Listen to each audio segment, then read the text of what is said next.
मेरा नाम है वेद त्रिवेदी और हम लोग इस समय पढ़ रहे हैं स्टैटिस्टिकल मेथड्स, जिसमें हमारा चैप्टर चल रहा है मेजर्स ऑफ सेंट्रल टेंडेंसी अर्थात केंद्रीय प्रवृत्तियों की माप, जिसमें पिछले वीडियो में मैंने मीन स्टार्ट किया था और इंडिविजुअल सीरीज को बहुत ही आसान तरीके से आपको समझाने का प्रयास किया था और उम्मीद है कि आपको समझ में आया भी होगा। हाँ, आपकी प्रतिक्रियाएं उतनी नहीं आती जितनी मैं अपेक्षा करता हूं, तो यदि प्रतिक्रियाएं ज्यादा आएंगी तो आपको समझ में ज्यादा आएगा, डेफिनेटली मैं आपको बता रहा हूं। तो चलिए इसी क्रम में आगे बढ़ते हुए आज हम लोग देखने वाले हैं सिंपल मीन को डिस्क्रीट सीरीज में कैसे कैलकुलेट किया जाता है। मतलब जब हमारी खंडित श्रेणी होती है तो डिस्क्रीट मीन को कैसे कैलकुलेट किया जाता है।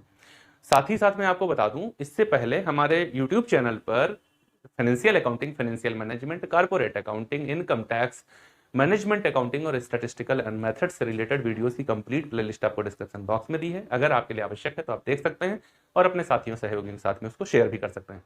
यदि आपको हमारा कंटेंट अच्छा लगता है और पढ़ाने का तरीका समझ में आता है, चीजें सरलतापूर्वक समझ में आती है, तो वीडियो को लाइक जरूर किया करो और कमेंट बॉक्स में आकर कमेंट जरूर दिया करो।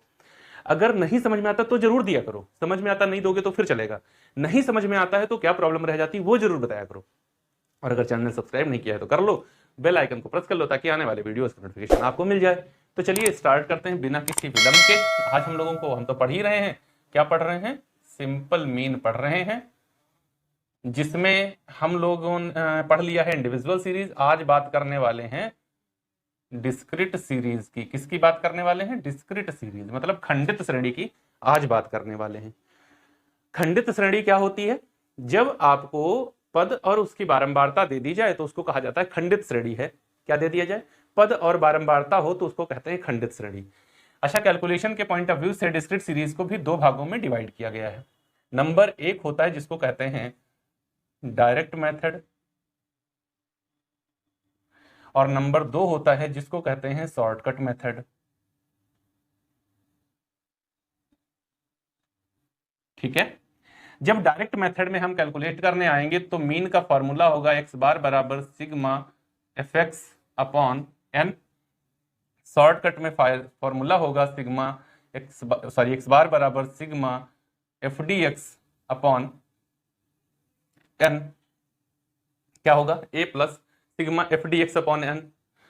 यहां पर सिग्मा एफ एक्स का मतलब होगा, सिग्मा एफ एक्स का मतलब होगा पद और उसकी बारंबारता के गुणनफल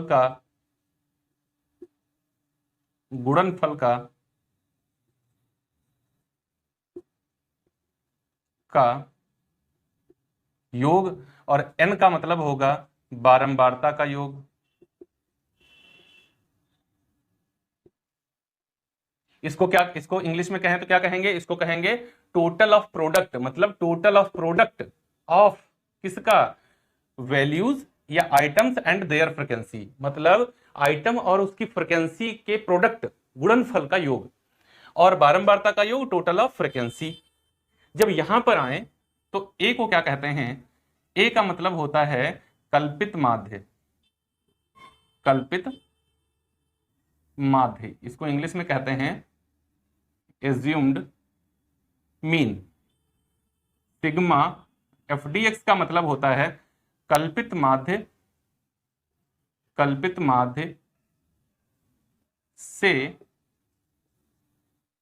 लिए गए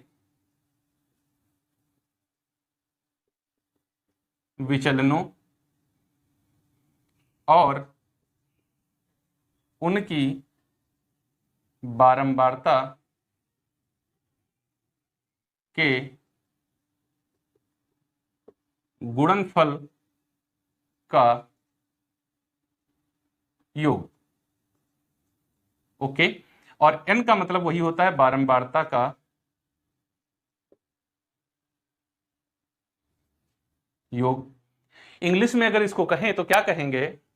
deviation taken from assumed mean, total of product of deviation taken from assumed mean and there frequency, और n का मतलब है टोटल ऑफ फ्रीक्वेंसी। ओके, तो ये देखो फॉर्मूला हमारा बन गया x बार बराबर sigma f x upon n, x bar बराबर a plus sigma f d x upon n. अभी यार क्वेश्चन करके सॉल्व करते हैं, नहीं तो मजा आएगा नहीं। तो देखो हम लोग एक डिस्क्रीट सीरीज का क्वेश्चन तैयार करते हैं। डिस्क्रीट सीरीज में दो वैल्यूज आपके पास हमेशा होती हैं। कौन? एक जैसे हमने कहा मार्क्स, और दूसरी तरफ कहा नंबर ऑफ स्टूडेंट्स। तो देखो इसमें कौन पद है और कौन बारंबारता, ये कैसे पहचानोगे? ऐसा नहीं है कि जो पहले लिखा है वही पद है और जो यहां बीच में लिखा वो बारंबारता है। इसमें भी ध्यान रखिए, अगर आपसे एवरेज नंबर ऑफ स्टूडेंट पूछे, क्या पूछे? एवरेज नंबर ऑफ स्टूडेंट पूछे तो ये पद हो जाएगा। और अगर आपसे एवरेज मार्क्स पूछे तो ये पद हो जाएगा। मतलब जिसका एवरेज पूछा जाता है वो पद होता है। जिसका एवरेज, ये बहुत याद रखना, नहीं तो बहुत कंफ्यूजन होता है। जिसका एवरेज पूछा जा रहा हो वो पद होता है, और जो बचे वो उसकी फ्रीक्वेंसी होती है। जिसका एवरेज पूछा जाए वो पद होता है, वो आइटम होता है, वो वैल्यू होती है, और जो बचे वो फ्रीक्वेंसी है। इस बात पे कभी कंफ्यूज मत होना। तो मैंने तो इसी को माना है, इसको माना है एक्स और इसको माना है एफ। तो देखो जब हम लोग इसको सॉल्व करेंगे तो जैसे पहले तो मार्क्स लेने हैं हमको। हम एक क्लास में टेस्ट हुआ है जिसमें 20 नंबर मैक्सिमम रखे गए थे, और बच्चों को कैसे मिले हैं? बच्चों को मिले हैं 12, 15, 14, 16, 12, 13, 15, 3, 3, 6, 1, 7, और एक और बच्चा ले लेते हैं, इसको मिले हैं 16। ये नंबर मिले हैं 8 बच्चों को, ठीक है ना? ये नंबर मिले हैं, ये क्या है? नंबर मिले हैं। अब स्टूडेंट कितने हैं? तो चलो देखते हैं। क्वेश्चन हम खुद बना रहे हैं, कोई बना हुआ है नहीं। तो यहां पर 4 बच्चे हैं, यहां पर 3 बच्चे हैं, ये 5 बच्चे हैं, ये भी 5 बच्चे हैं, ये 4 बच्चे हैं, ये 3 हैं, ये 2 हैं, और 4, 3, 7, 5, 12, 5, 17, 3, 20, 4, 24, 2, 26, ये भी 4 है। मतलब यहां पर टोटल बच्चे थे 30। ओके, क्वेश्चन मेरा बनाया हुआ है। देखो अब क्या कहते हैं, ये बनाया हुआ का मतलब है ऐसा नहीं कोई बड़ा स्पेशल हो गया है, आप भी बना सकते हैं। और अपने आप बना बना के सॉल्व किया करो, बहुत मजा आता है और बहुत अच्छा लगता है। धीरे आपका कॉन्फिडेंस बढ़ जाएगा, सीरीज पे जाओगे एकदम खत्म हो जाएगी। आओ देखो, अब ये हमारी इंफॉर्मेशन क्या है। क्वेश्चन हम बना सकते हैं अब ऐसा कि एक क्लास में 30 बच्चों का टेस्ट हुआ जो 20 नंबर का था, और उसमें बच्चों को इतने नंबर मिले हुए हैं, 12, 15, 14, 16, 12, 13, 15 और 16। ठीक है ना? बात क्लियर है? हाँ जी सर क्लियर है। अब हम लोग क्या करते हैं, देखो हमारा यहाँ डायरेक्ट मेथड लगाते हैं, और यहाँ क्या कहा गया? Sigma f x. तो एक्स है मेरे पास, एफ है, तो अगर मैं एफ एक्स कर दूं, ये देखो ऐसे, तो ये क्या हो जाएगा? मल्टीप्लाई हो जाएगा ना, f into x, f into x. इन दोनों का मल्टीप्लाई तो क्या करूं तो क्या बनेगा? F x. चलो मल्टीप्लाई करो, 12 चौक 48, 15 तियां 45, 14 पंचे 70, 16 पंचे 80, 12 चौक 48, 13 तियां 39, 15 दूना 30, 16 चक्कू 64। ये टोटल हो गया।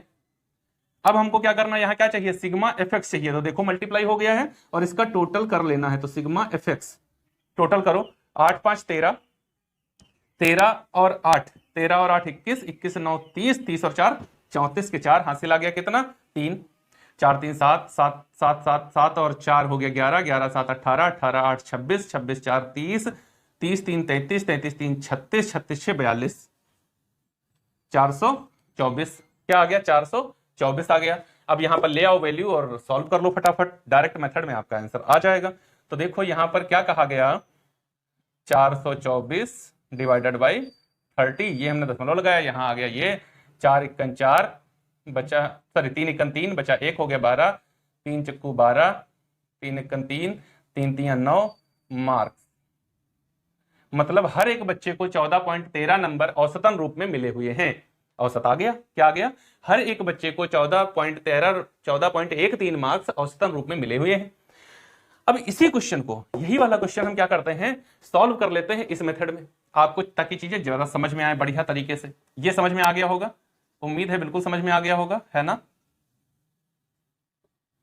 इधर इसको बढ़ा दें। देखो जो एक्सप्लेनेशन लिखा था वही किया, पद और उसकी बारंबारता, पद और उसकी बारंबारता के गुणनफल मतलब का गुणा किया है। गुणनफल का योग देखो क्या है, सबसे पहले पद और उसकी बारंबारता गुणनफल। तो देखो ये पद था, ये बारंबारता थी, उसका गुणनफल है, ये देखो गुणा कर दिया। फिर कहा उसका योग, तो देखो मैंने क्या किया, टोटल कर लिया, टोटल कर लिया। फिर क्या है, n बराबर बारंबारता का योग, इसका मैंने टोटल कर लिया, कितना आया था 30। फिर मैंने यहां पे रख दिया वैल्यू, ये total upon number, total upon number किया, ये आ गया। चलो अब इसको हम लोग सॉल्व करते हैं कौन से मेथड में, कौन से मेथड में? शॉर्टकट मेथड में। तो शॉर्टकट में क्या लिखा हुआ है, ए लिखा हुआ है, मतलब हमको किसी को ए मानना पड़ेगा, है ना, मानना पड़ेगा, हाँ मानना पड़ेगा। किसको मान लूं, औसत रूप में जो संख्या 20 की हो उसको मान लेना चाहिए, तो 14 को मान लेता हूं। किसको मान लूं, 14 को मान लिया, ए मान लिया, एज्यूम्ड, मतलब मैंने मान लिया कि यही मीन है।